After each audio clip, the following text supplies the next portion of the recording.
여러분 안녕하세요. 트렌드 코리아 톡톡 진행을 맡은 노무아입니다. 가을이 엊그제였던 것 같은데 이제는 완연한 겨울 날씨가 펼쳐졌습니다. 연말이기 때문에 겨울에는 이제 거리에 캐롤도 들려오고 있는 요즘인데요. 그래서일까요? 저희 스튜디오에도 오늘 크리스마스 선물 같은 게스트가 찾아왔습니다. 오늘은 가까이톡에 바로 가수 서향을 모셨습니다. 안녕하세요. 안녕하세요. 아무것도 남은 것 없이 이별만 하고 아무것도 남긴 것 없이 서글픔만 남았네. 네, 오늘 가까이톡은 이렇게 가수 서향과 함께 진행해 보도록 하겠습니다. 시청자분께 간단히 소개 부탁드릴게요. 네, 안녕하세요. 반갑습니다. 파주시 홍보대사 가수 서향입니다. 네, 반갑습니다. 정말 연말 선물 같은 화사한 에너지를 가득 안고 저희 스튜디오를 찾아주셨는데요. 저희가 가수분들을 초청할 때 항상 드리는 질문이 있습니다. 바로 가수 서향이 가수의 꿈을 키우게 된 그 계기가 궁금한데 한 말씀 부탁드릴게요. 네, 어렸을 때부터 노래를 굉장히 많이 했어요. 7살 때부터. 그런데 아이들 키우면서 그냥 할머니가 반대를 많이 하셔서 노래를 안 하고 봉사만 몰래 하다가 콩쿨 대회 그런 데 나가면 꼭 1등을 했어요. 1등을 수상을 많이 했고, 그래서 이제 조용히 뒤에서 봉사만 하다가 아이들 키워놓은 다음에 이제 서귀포를 아시나요? 작사 작곡 하신 선생님들이 굉장히 강요를 많이 했어요, 몇 년을. 그래가지고 노래는 안 하려고 했는데 운명인가 봐요. 그래서 어쩔 수 없이 노래를 한번 그럼 해볼까 하고 시작하게 됐는데 너무너무 잘한 것 같습니다. 네, 7살 때부터 재능을 발견을 하셨는데 네. 이제 현실적인 여건 때문에 그 꿈을 잠시 접어두셨던 것 같습니다. 네. 그러다 서양 씨의 재능을 알아본 주변 사람들의 성화에 못 이겨서 이 가수의 길을 걷게 되셨다, 이렇게 볼 수 있을 것 같은데요. 그러면 구체적인 데뷔 계기는 어떻게 되시나요?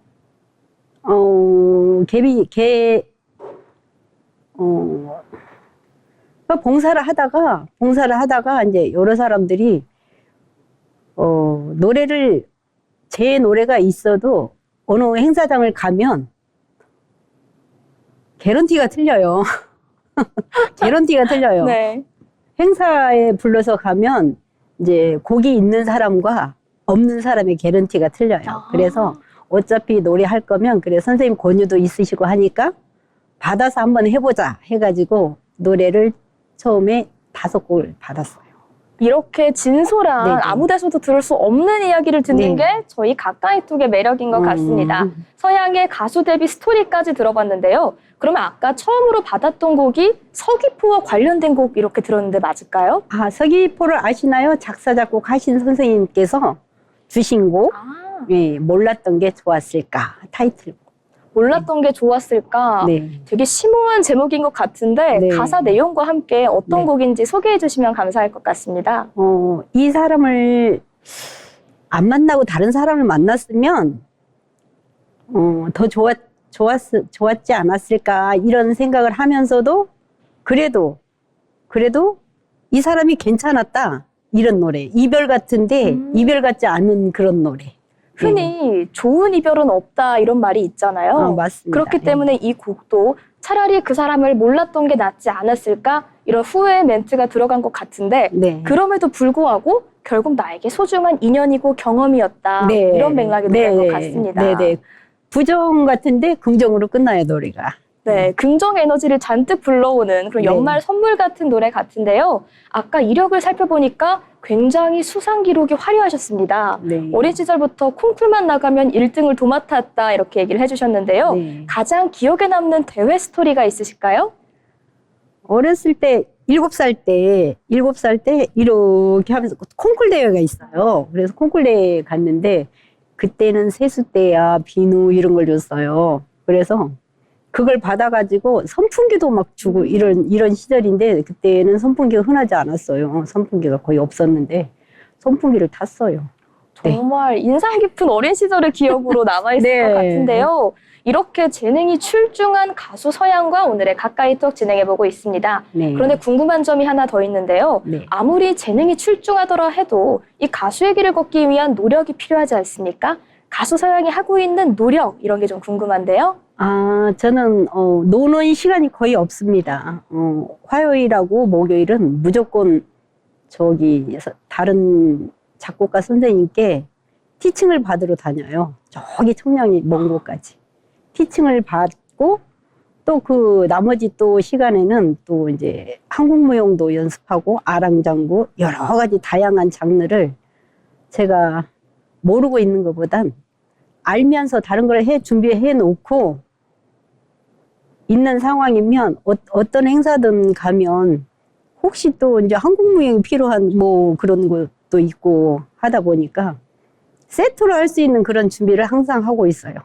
네, 종합 네. 엔터테이너의 길을 위해서 네. 한국무용까지 준비를 하고 계시다. 네. 이런 열정적인 멘트를 주셨는데요. 또 궁금한 점이 그렇게 한국무용과 함께 진행을 했을 때 노래의 매력이 더 살아나는 경우도 혹시 있을까요? 그렇죠. 어떤 행사장을 가면 이제 노래만 달랑 하고 오는 것보다 그때는 이제 장구도 좀 치고, 장구도 치고, 한국무용도 부추침 같은 거 그런 거 같이 겸해서 하다 보니까 행사가 더 많이 들어올 때가 있어요. 이렇게 한 명이 도움이 됩니다. 여러 명의 네. 역할을 할 수 있다 보니까 네. 괜히 행사의 여왕으로 군림하신 게 아닌 것 같은데요. 네. 또 궁금한 게 행사를 자주 다니신다고 들었는데 네. 혹시 가장 인상 깊었던 행사 이벤트가 있을까요? 가장 인상 깊었던 행사는 뭐 파주시에서 해년마다 열리는 장단콩 축제, 또 주부가요제였는데 장단콩 축제로 바뀌었어요. 그런데 이제 거기 이제 무한한 이제 프로그램들이 많이 있는데 노래자랑이라는 것도 있어요. 그런데 노래들을 너무너무 잘해요. 너무너무 잘해서 그 사람들이 타고 올라오니까 항상 오, 이거 큰일 났다. 네. 정말 더 준비하지 않고 단단해지면 안 되겠다라는 생각이 들어서 이번에 얼마 되지 않았어요. 장단콩 축제가. 그러면서 다시 또 마음을 다지게 됐어요. 더 열심히 노력을 해야 되겠구나. 아까 쉬는 날이 없을 정도로 매일매일 노력을 하고 계시다고 말씀을 네. 주셨는데요. 네. 이렇게 끊임없이 자기를 단련할 수밖에 없는 환경에 스스로 놓게 하는 게 굉장히 매력 포인트인 것 같습니다. 아이고, 감사합니다. 이렇게 정말 열정적인 가수 서희양과 인터뷰 네. 진행해보고 있는데 네. 다음으로 궁금한 점이 있습니다. 어린 시절의 꿈을 이뤘기 때문에 행복하긴 하겠지만 가수 생활을 하면서 힘드셨던 점도 분명히 있을 것 같은데요. 혹시 애로사항이나 고충 같도 좀 있을까요? 그렇죠. 예전에는 행사가 굉장히 많았어요. 그런데 코로나 이후로는 행사가 굉장히 많이 줄고 소규모로 바뀌게 되다 보니까 가수들은 마이크 잡고 노래할 때가 가장 행복하거든요. 그쵸. 그런데 설 자리가 그렇게 많지 않다는 거. 그래서 그게 많이 안타깝고 많이 아쉽습니다. 아무래도 코로나로 인해서 설 자리가 많이 부족해졌다. 네. 이 열정은 넘치는데 열정을 네. 보여줄 무대가 없다는 점이 네, 정말 준비는 다 힘드셨을 되어 것 있는데. 같습니다. 네. 네. 또 궁금한 점이 이렇게 힘든 시기를 어쨌거나 코로나가 지나면서 극복을 하신 거잖아요. 네. 그렇다면 가수로서 이루고 싶은 꿈이나 목표가 있으실까요? 가수로서 이루고 싶은 목표와 꿈은 당연히 많은 분들 계시는 곳에서 노래를 마음껏 할 수 있고 또 좋은 긍정의 에너지를 전달해주고 싶고 또 전국 방방곡곡으로 다니면서 방방 뜨는 가수가 되고 싶은 게 꿈이죠. 네. 아까 쉬는 날이 없다라고 얘기를 해주셨는데요. 사실 알겠지만 준비생 입장이 아니라 이미 현역 가수로 활동하고 계신 상황에서 이렇게 끊임없이 훈련을 하는 노력을 하는 게 정말 쉬운 일이 아닙니다. 그만큼 정말 남다른 열정과 의지를 갖고 계신 것 같은데 이 의지를 더 많은 사람들에게 보여줄 수 있도록 전국적인 무대가 펼쳐지길 저희도 진심으로 응원하겠습니다. 이쯤에서 또 들어볼 만한 싶은 게 노래 한 소절 들어보고 싶은데요. 가능하실까요? 아, 노래요? 그럼 몰랐던 게 좋았을지 타이틀곡 한번 너무 해볼까요? 좋죠. 네. 차라리 몰랐던 게 좋았을까 생각도 했지. 차라리 미울 때면 지난 일을 후회도 했지. 계속 할까요? 조금만 더 듣고 싶은데요. 아무것도 남은 것 없이 이별만 남고 아무것도 남긴 것 없이 서글픔만 남았네.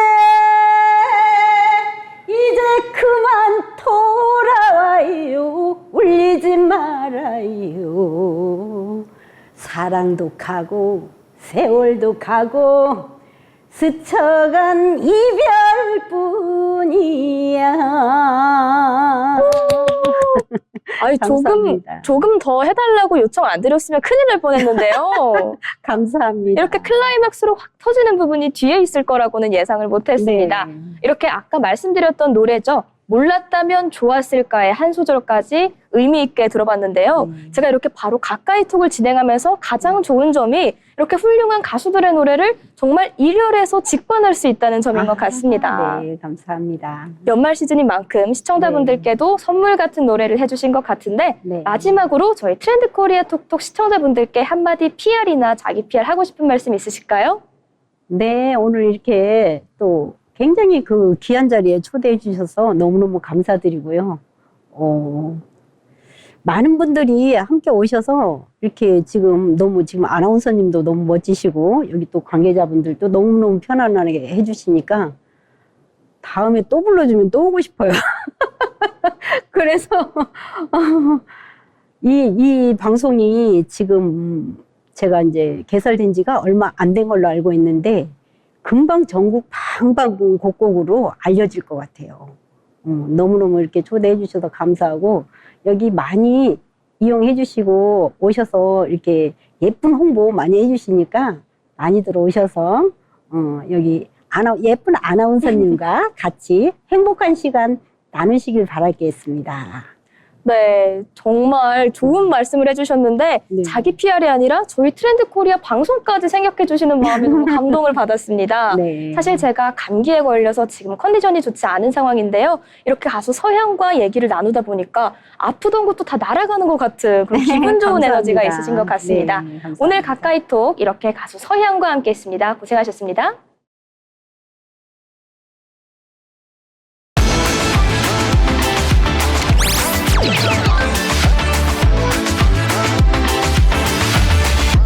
네, 지금 주목해야 할 이슈를 한눈에 살펴보는 트렌드 이슈 시간입니다.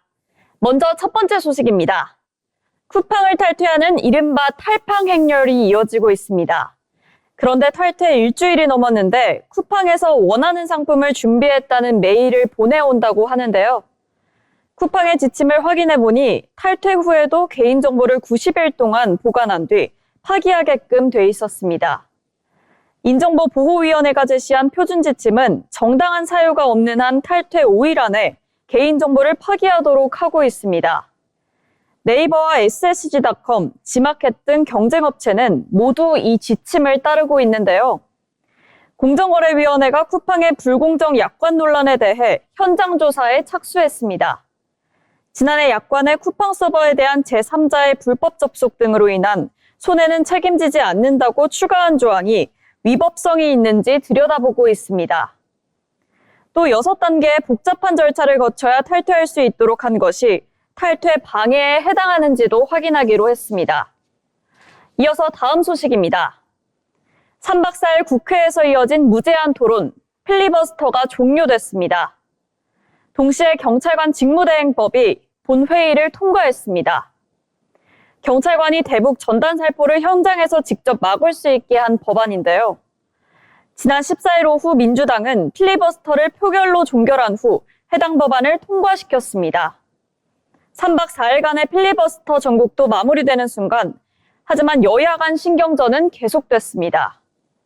민주당은 국민의힘이 묻지마 필리버스터로 국회를 멈춰 세우고 있다고 비판했는데요.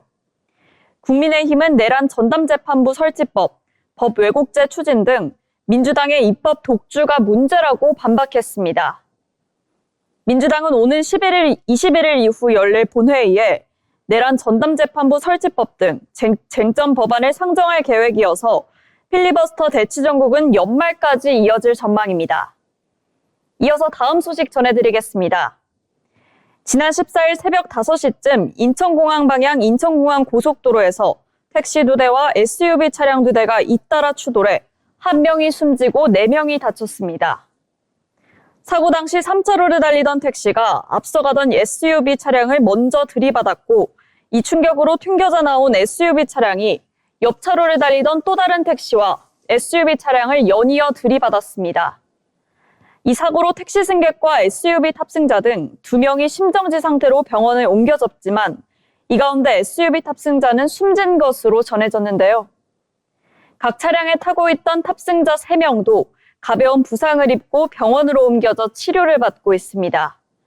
경찰은 1차 사고를 낸 택시기사가 졸음운전을 한 것으로 보고 자세한 사고 경위를 조사하고 있습니다. 오늘의 마지막 소식입니다.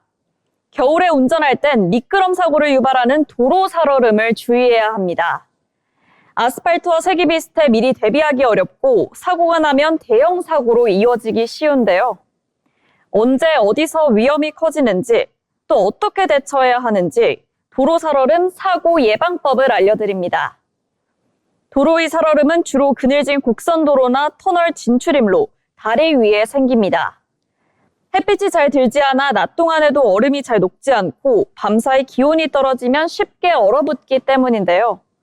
특히 교통량이 많은 오전 시간대에 사고가 집중됩니다. 이때는 기온이 낮을 뿐만 아니라 졸음운전이 발생하기 쉽고 도로가 한산해 과속까지 겹치기 때문인데요. 안전운전의 기본은 감속입니다. 어느 곳이 얼어 있는지 알 수 없는 만큼 항상 안전거리를 유지하고 천천히 주행해야 하는데요. 보이지 않는 위험일지라도 안전을 지키는 작은 여유와 기본 수칙이 사고 위험을 줄이는 가장 확실한 방법이 되겠습니다. 이상으로 트렌드 이슈 마칩니다.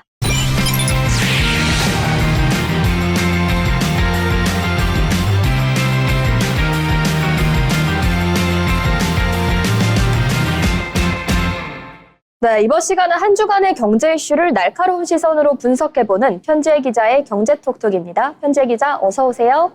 안녕하세요.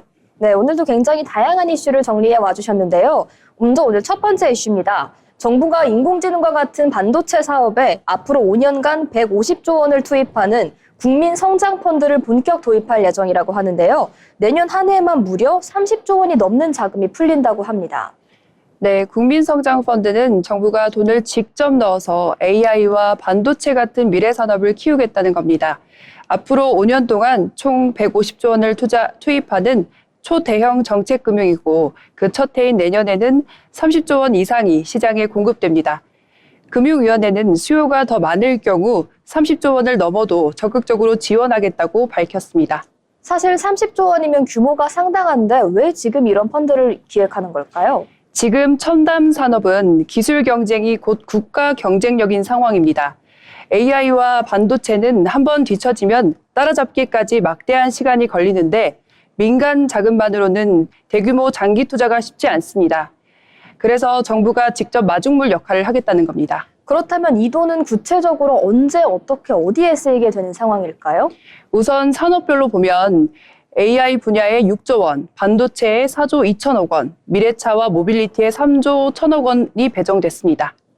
AI와 반도체가 이번 펀드의 핵심축이라고 보시면 됩니다. 전반적인 지원 방식도 굉장히 여러 가지라고 들었습니다. 네, 시청자분들의 입장에서 쉽게 나눠보면 4가지입니다. 첫째, 직접 투자입니다. 정부가 기업 증자나 공장 증설에 주주로 참여하는 방식입니다. 이미 AI 소프트웨어 기업, 반도체 특수가스 공장 증설 같은 투자 요청이 들어와 있습니다. 그런데 이번 펀드의 규모가 큰 만큼 이 정부의 자금만 투입되는 건 아닐 것 같다 이런 생각이 드는데요. 그렇습니다. 둘째는 간접 투자입니다. 정부 기금에 은행, 연기금, 퇴직연금 같은 민간 자금이 함께 들어옵니다.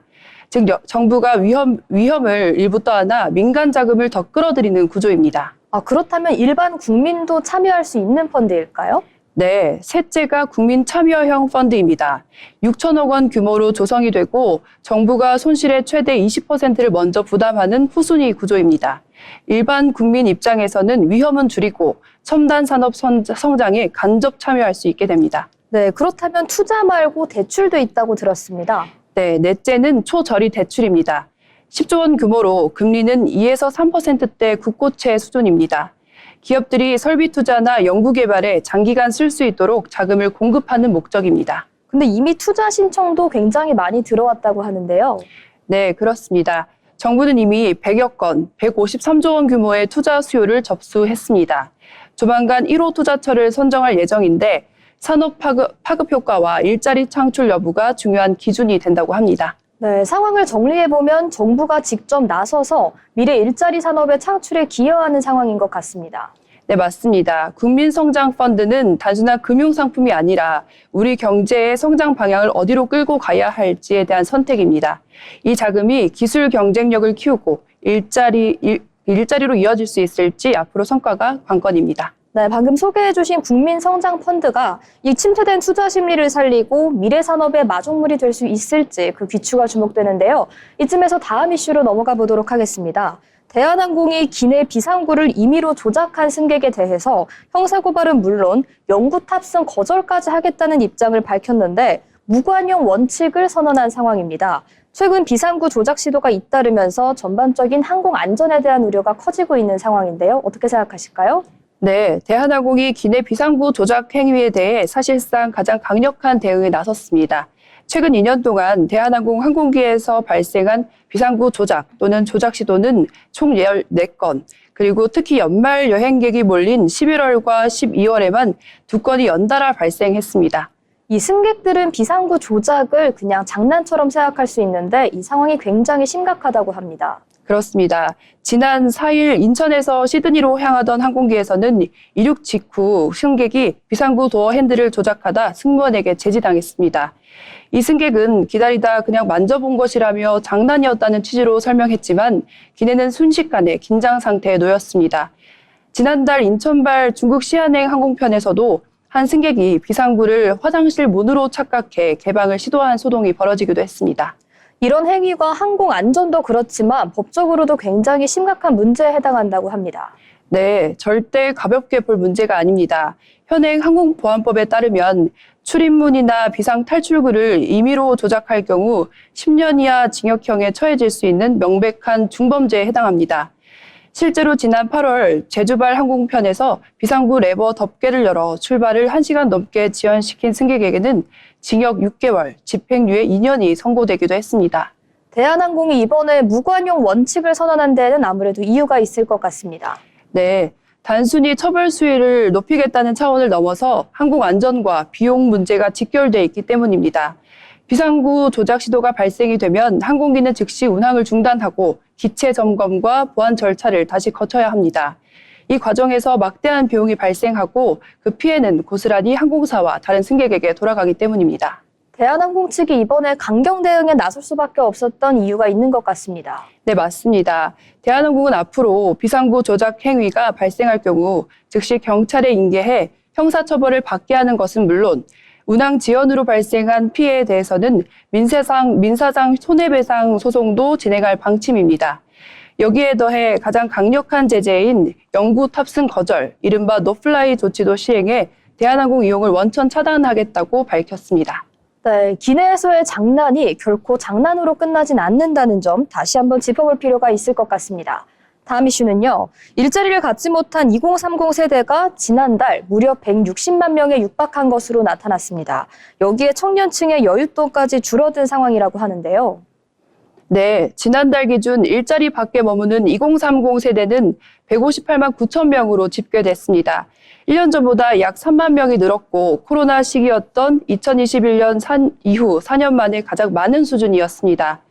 청년층 고용 문제가 단순한 취업난을 넘어 구조적인 공백으로 굳어지고 있다는 신호로 보입니다. 네, 여기에 더해서 비중도 꽤 높아지고 있는 추세라고 하는데요. 그렇습니다. 전체 2030 세대 인구 가운데 12.7%가 일자리 밖에 머물고 있었습니다. 이 역시 4년 만에 가장 높은 비율입니다. 특히 이 문제가 20대에만 머무르지 않고 30대 초반까지 번지고 있다는 점이 눈에 띕니다. 아, 그러면 30대의 상황이 조금 더 악화됐다는 의미일까요? 네, 지난달 30에서 34살 가운데 실업자, 쉬었음, 취업 준비자를 합친 인구는 38만 6천 명, 1년 전보다 약 4만 명 가까이 늘었습니다. 30대는 소비와 생산의 중심축, 이른바 경제의 허리인데요. 이 연령대가 일자리 밖으로 밀리고 여윳돈까지 줄면 내수 전반에 부담이 될 수밖에 없는 상황입니다. 네, 그럼 이런 고용 상황이 청년들의 체감 경제에도 영향을 분명히 줄 것 같습니다. 네, 실제로 청년층의 여윳돈도 줄어들고 있습니다. 국가데이터처가 발표한 올해 3분기 가계동향 조사를 보면 39세 이하 가구주의 월 평균 흑자액, 그러니까 소득에서 지출을 빼고 남는 돈이 124만 3천 원으로 전년보다 2.7%가 감소했습니다. 청년층 여윳돈이 줄어든 건 3년 만에 처음입니다. 네, 3년 만에 처음 일어나는 일이라고 하니까 그 심각성이 더 체감이 되는 것 같은데요. 왜 이런 현상이 나타났을까요? 네, 소득은 정체된 반면 지출 부담이 크게 늘었기 때문입니다. 같은 기간 주거비는 11%가 넘게 올랐고 이자 비용은 20%가 이상 급증했습니다. 일자리를 갖지 못한 청년은 물론 일을 하고 있는 청년들조차 저축이나 소비 여력이 줄어들고 있다는 뜻입니다. 결과적으로 고용 문제와 소비 여력의 감소라는 문제가 한 번에 나타나고 있는 상황인 것 같습니다.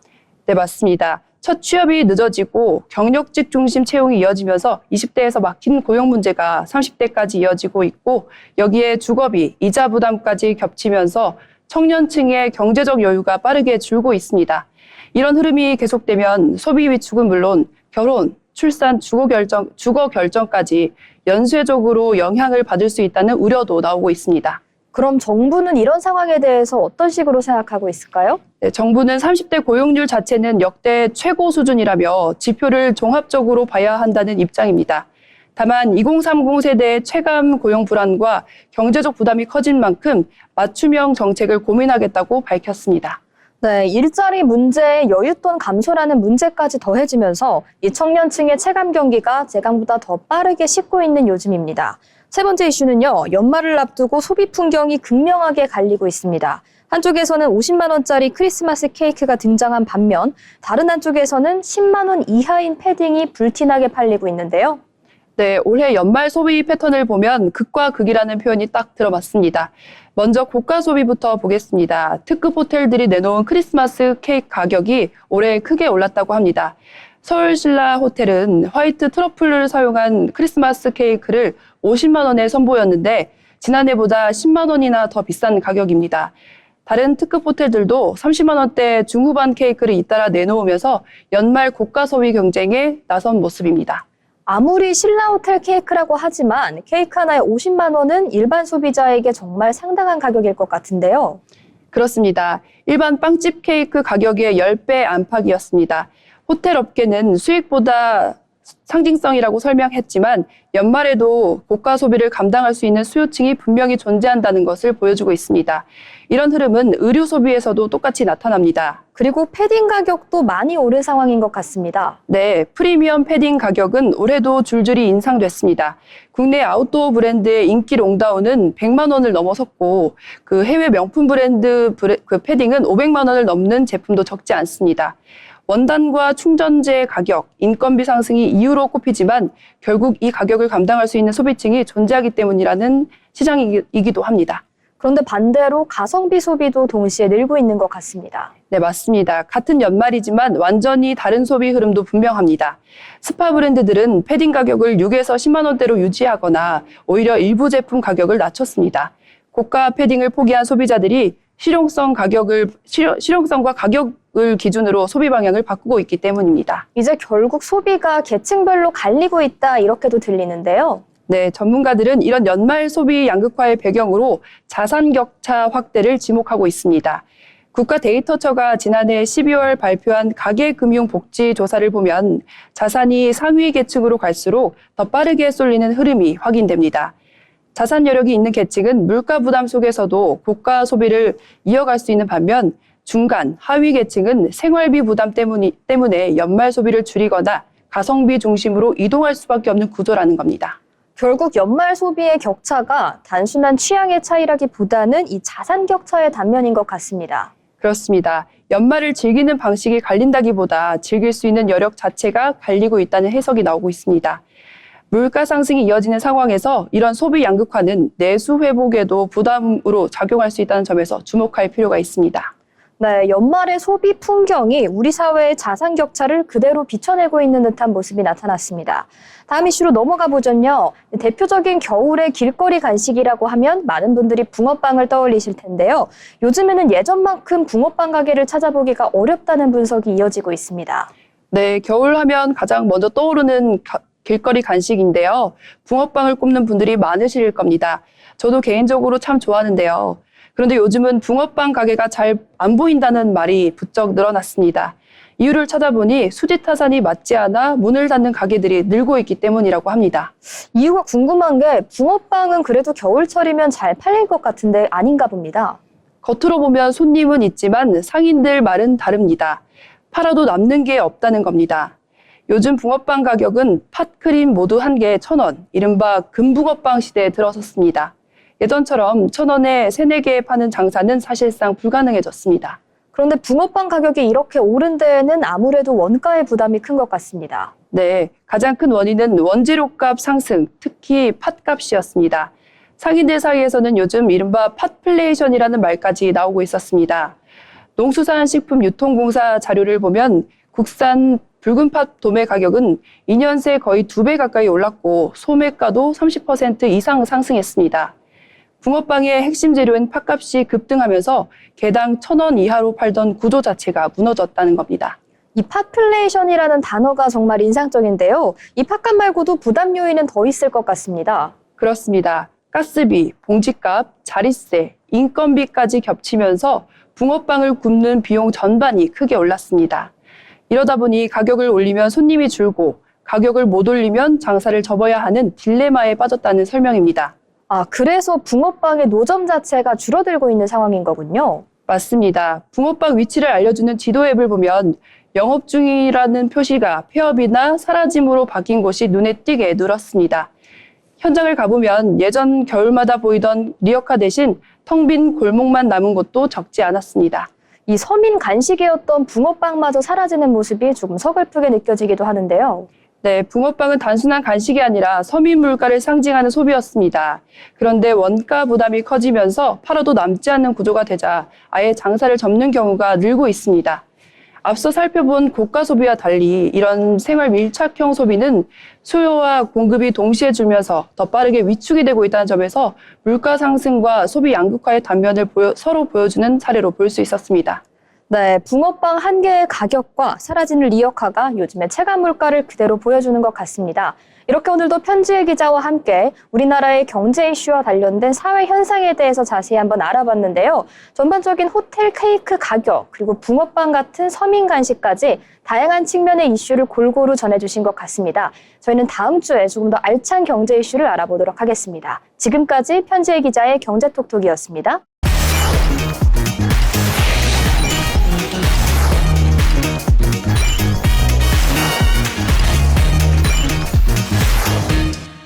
네, 이번 시간은 대한민국의 부동산 이슈를 짚어보는 마켓 트렌드 시간입니다. 오늘도 문민지 아나운서와 함께합니다. 어서 오세요. 네, 반갑습니다. 오늘도 중요한 이슈 제가 준비해 왔습니다. 네, 오늘은 어떤 주제 준비하셨을까요?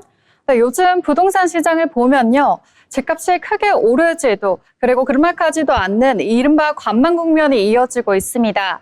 이런 상황 속에서 다시 주목받고 있는 시장이 있습니다. 바로 청약 시장입니다. 실제로 3기 신도시 남양주 왕숙 B-17 블록을 보면요. 일반 공급 경쟁률이 100대 1을 넘기며 큰 화제가 됐습니다. 서울 강남권 일부 단지는 분양가 대비 시세 차익이 무려 10억 원 안팎으로 거론되면서 역시 큰 주목을 받고 있습니다. 이처럼 무주택자와 청년 그리고 신혼부부 대상으로 지금이 오히려 청약을 준비할 타이밍이 아니냐 이런 이야기가 나와주고 있습니다. 그래서 오늘 방송에서는요. 왜 청약 시장이 다시 움직이는지 그리고 최근 청약 시장의 특징은 무엇인지 청약 당첨 가능성은 실제로 얼마나 되는지 그리고 청년 무주택자는 지금 무엇을 준비해야 되는지 함께 알아보도록 하겠습니다. 네, 이 네 가지 이슈에 대해서 차례로 짚어볼 것 같은데 그렇다고 왜 이렇게 오늘 청약 이야기가 많이 나오는 걸까요? 네, 핵심 이슈는 세 가지가 있습니다. 아무래도 첫 번째는 집값 부담이 되겠죠. 서울을 포함한 수도권 주요 지역은 매매 가격이 여전히 높은 수준을 유지하고 있습니다. 반면에 청약은 시세 대비 상대적으로 낮은 가격에 내 집 마련이 가능한 거의 유일한 통로로 인식되고 있는 거죠. 그리고 두 번째는 전월세 불안정이 있습니다. 전세 물량은 줄고 또 월세 물량은 커지다 보니까 차라리 청약을 기다리는 게 낫겠다라는 인식이 확산되고 있습니다. 그리고 세 번째는 정책 방향성이 있는데요. 정부가 무주택자와 청년 신혼부부 중심으로 공급을 이어가겠다라는 기조를 유지하고 있기 때문에 실수요자들은 다시 한번 청약을 선택지로 보고 있는 겁니다. 그렇다면 요즘 청약 시장은 예전과 어떤 점이 달라졌을까요? 네, 가장 큰 변화는 양극화가 있습니다. 실제로 서울이나 수도권 핵심 지역, 그리고 3기, 신도시처럼 입지가 뚜렷한 곳은요, 여전히 높은 경쟁률을 기록하고 있습니다. 반면 입지가 다소 애매하거나 일반 지역에서는 청약 미달이 발생하는 사례도 빈번하게 나타나고 있습니다. 그래서 예전과 다르게 청약이 너무 어렵다가 아닌, 포기할 시장도 아닌 선별과 전략이 중요한 시장으로 자리 잡았습니다. 네, 이렇게 청약의 가치가 올라가고 있는 상황인 것 같긴 한데 현실적인 가능성도 중요하잖아요. 현실적인 청약의 당첨 가능성은 어느 정도 될까요? 네, 현실적인 청약 당첨 가능성에 대해서 함께 말씀을 드려보면요. 무주택가, 청년, 그리고 신혼부부 대상으로 좀 가능성이 열려 있다고 보시면 되겠습니다. 특히 특별 공급이 중요한데요. 청년과 신혼부부, 생애 최초 특별 공급은 일반 공급보다 경쟁률이 상대적으로 낮은 경우가 많습니다. 또 가점이 낮더라도 이제는 무주택자 실수요자에게도 문이 열리고 있다고 보시면 됩니다. 그렇다면 왜 하필 지금 준비를 해야 되는 걸까요?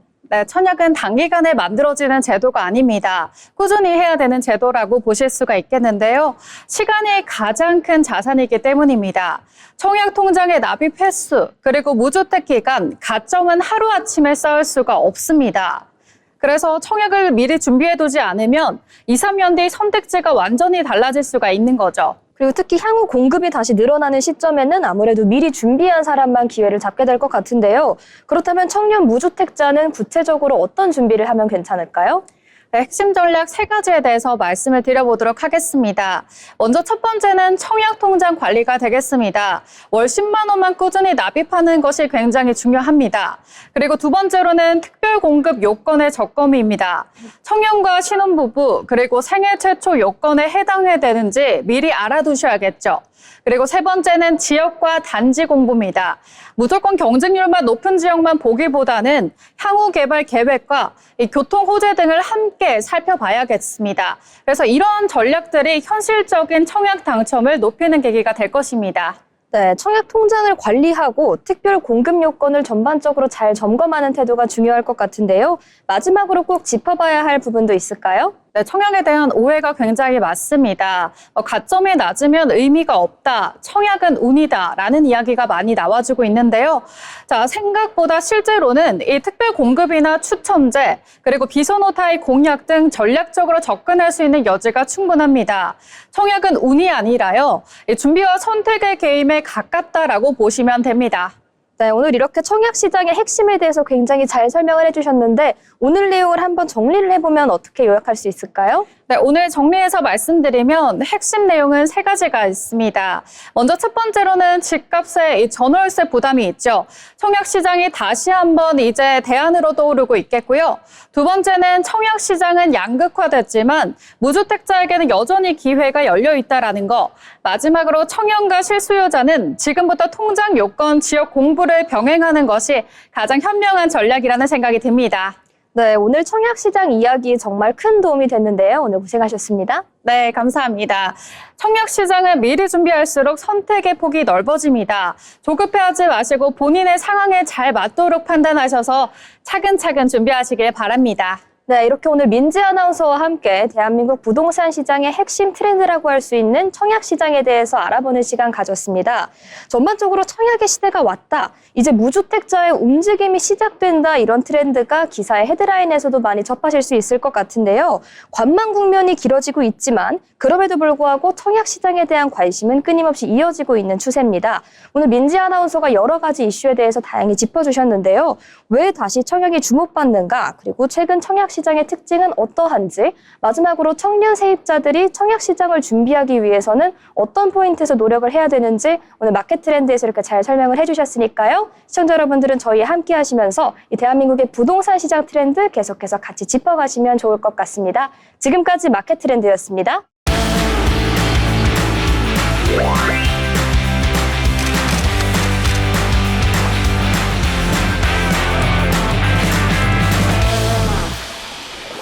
네, 이번 시간은 전국의 축제와 맛집, 전시 그리고 핫플레이스를 소개하는 어디 갈까 시간입니다. 전승현 아나운서, 오늘은 어디로 떠나볼까요? 네, 여러분, 한 해를 떠올릴 때 가장 먼저 생각나는 순간이 언제인가요? 네, 여행, 사람, 사건, 여러 장면들이 떠올리지만 이상하게도 우리는 맛있었던 기억은 유독 오래가는 것 같습니다. 오늘은 그런 올해의 맛을 한자리에 모아놓은 곳이죠. 올겨울 여러분의 오감을 가장 바쁘게 만들 축제를 소개해드리겠습니다. 마켓컬리 푸드페스타 2025, 지금부터 함께 가보시죠. 마켓컬리 푸드페스타라니 이름만 들어도 벌써 배가 고파지는 것 같은데요. 언제 어디서 열리는지 설명 부탁드릴게요. 마켓컬리 푸드페스타는 12월 18일 목요일부터 21일 일요일까지 총 4일간 서울 코엑스 마곡전시장 1층에서 열립니다. 이번 행사의 메인 슬로건은 모두를 위한 컬리스마스, 컨셉은 홀리데이 만찬인데요. 컬리가 제안하는 연말의 테이블을 중심으로 160여 개의 브랜드가 참여해 크리스마스처럼 풍성한 미식 경험을 선보입니다. 입장은 시간별대로 나뉘는데요. 오전권은 10시부터 14시, 오후권은 15시부터 19시, 타임존별로 운영되는데요.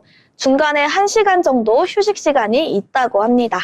네, 모두를 위한 컬리스마스 슬로건을 정말 기가 막히게 잘 뽑아낸 것 같은데 입장이 시간대별로 나눠지는 점도 또 인상적인 것 같습니다. 말씀해 주신 것처럼 오전권의 경우에는 10시부터 14시, 그리고 오후권의 경우에는 오후 3시부터 7시로 구성되어 있으니까요. 바쁜 직장인분들도 짬을 내서 참여할 수 있는 점이 굉장히 좋을 것 같습니다. 그리고 홀리데이 만찬이라고 하니까 연말 분위기를 제대로 느낄 수 있는 점이 가장 인상적인데 이 다양한 브랜드들이 함께한다는 소식도 들려옵니다. 네, 이번 페스타의 가장 큰 매력은 단연 시식과 브랜드 체험입니다. 또 여러분, 모르는 브랜드 쉽게 도전해보기 어렵잖아요. 이번 기회에 가셔서 참여해보시고 시식해보시고 좋은 경험이 될 것 같은데요. 풀무원과 삼진어묵, 밀도, 백설 같은 대형 브랜드부터 트렌디한 F&B 신생 브랜드까지 한자리에 모인다고 합니다. 평소엔 장바구니에만 담아두던 제품들을 이곳에서는 직접 맛보고 비교까지 할 수 있다는 점에서 관람객들 만족도가 특히 높았는데요. 부스 수가 많다 보니 빨리 들어갈수록 더 많이 먹는다 이런 말이 있을 정도로 오전권을 더 선호하는 경향이 있습니다. 네, 아무래도 마켓컬리가 사실 어플이잖아요. 그래서 기존의 자취생분들 같은 경우에는 인터넷 쇼핑으로 주로 사용을 하셨을 텐데 이번에 페스타를 개최하면서 아무래도 온라인과 오프라인 사이에 연결고리가 생기는 듯한 모습도 굉장히 인상적인 것 같습니다. 여기에 보고 즐길 거리도 빠질 수가 없는 굉장히 특별한 페스타라고 하는데 무려 라이브 쿠킹쇼가 준비되어 있다고 하는데요. 네, 맞습니다. 라이브 쿠킹쇼. 행사의 분위기를 단숨에 끌어올리는 라이브 쿠킹쇼가 준비되어 있는데요. 총 12명의 셰프가 참여하고 그중에서도 특히 주목받는 셰프죠. 중식의 대가 이연복 셰프, 그리고 정호영 셰프, 빠스, 여러분 빠스 아시나요? 흑백 요리사에 등장해서 빠스 요리를 선보여서 정지션 셰프가 큰 각광을 받았었죠. 그리고 김호윤 셰프까지 유명 셰프들이 참여한다고 합니다. 회차마다 인기가 높아 도착 즉시 자리 선점은 필수고요. 관람 전 시간표 확인은 꼭 필요합니다. 네, 아무래도 올해 흑백 요리사라는 프로그램이 정말 그야말로 대히트를 치면서 관련된 셰프들에 대한 관심도도 많이 올라간 상황인데 이렇게 TV에서 보던 스타 셰프들이 총출동하는 만큼 이번 페스타에도 많은 관심이 몰릴 것 같습니다. 그리고 웰컴 기프트도 준비되어 있다고 하는데 어떤 선물이 준비되어 있을까요? 네, 작년에도 웰컴 기프트로 마켓컬리 페스타가 큰 히트를 쳤는데요. 올해는 웰컴 기프트 수령 방식이 달라졌습니다. 작년에는 입장하자마자 웰컴 기프트가 수령이 돼서 들고 다니기 조금 무겁다라는 평이 있었는데요. 이번에는 입장 시가 아닌 퇴장 시에 제공돼 행사를 가볍게 즐길 수 있고 마지막에 선물까지 또 챙길 수 있습니다. 또 오전권은 비교적으로 여유로운 동선이고요. 인기 부스는 대기줄이 빠르게 형성됩니다. 주말 방문하실 때는 혼잡함이 예상되니까 이 점 참고하시면 좋겠습니다. 네, 그 웰컴 기프트를 입장할 때가 아니라 퇴장할 때 준다는 점이 저는 이 마켓컬리 측의 자신감을 보여주는 것 같기도 합니다. 원래 사실 웰컴 기프트라고 하면 선물만 받고 빠르게 퇴장하는 사람들도 많잖아요. 그런데 그게 아니고 이 웰컴 기프트를 받고 나갈 때까지 우리 행사를 쭉 둘러봐도 굉장히 즐거울 거다. 그러니까 우리에게 많은 시간을 투자해라. 이런 자신감도 엿보인다. 이런 생각이 드는데요. 저도 정말 가보고 싶어지는 그런 연말에 딱 어울리는 미식 축제인 것 같습니다. 네, 저도 정말 준비를 하면서 너무 가보고 싶어지는 행사더라고요. 벌써 연말이 다가왔고 올해도 어느새 마지막 페이지가 다가오고 있습니다. 조금은 바쁘고 복잡했던 한 해였지만 고민은 장바구니 속에 잠시 넣어두시고 맛있는 선택만 남겨보시는 건 어떨까요? 따뜻한 연말, 여러분의 하루에 작은 행복 하나 더해줄 축제죠. 마켓컬리 푸드페스타 2025. 지금까지 어디 갈까였습니다. 네, 이렇게 오늘 어디 갈까에서는 마켓컬리 푸드페스타에 대해서 알려드렸는데요. 다시 한번 시간 안내드리자면 12월 18일 목요일부터 21일 일요일까지 개최가 되고 이제 바쁘신 분들로 참석하시기 좋게 오전권과 오후권으로 잘 나눠져 있습니다. 소개해드린 것처럼 웰컴 페스타, 웰컴 기프트, 그리고 라이브 쿠킹쇼까지 정말 다양한 이벤트가 준비되어 있으니까요. 올 한 해 따뜻한 연말은 이번 마켓컬리 페스타와 함께 하시면 좋을 것 같습니다. 지금까지 오늘의 어디 갈까였습니다.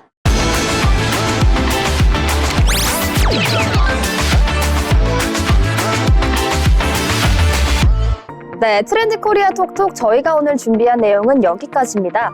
올해도 이번에도 굉장히 다양한 한 주간의 이슈를 정리해 보았는데요. 여러분, 연말이 가까워져 오는 만큼 겨울을 잘 보내고 계신지 모르겠습니다. 가끔 가슴이 헛헛하거나 올 한 해를 제대로 보낸 게 맞나 이런 헷갈리는 마음이 드실 때는 언제든지 저희 트렌드 코리아와 함께 한 주를 마무리하면서 따스한 마음 가져가시면 좋을 것 같은데요. 연말이 다가오는 만큼 독한 감기도 유행을 하고 있습니다. 항상 건강하시고 다음 주에 저희는 조금 더 알찬 내용으로 돌아오겠습니다. 지금까지 트렌드 코리아 톡톡이었습니다. 시청해주신 여러분 고맙습니다.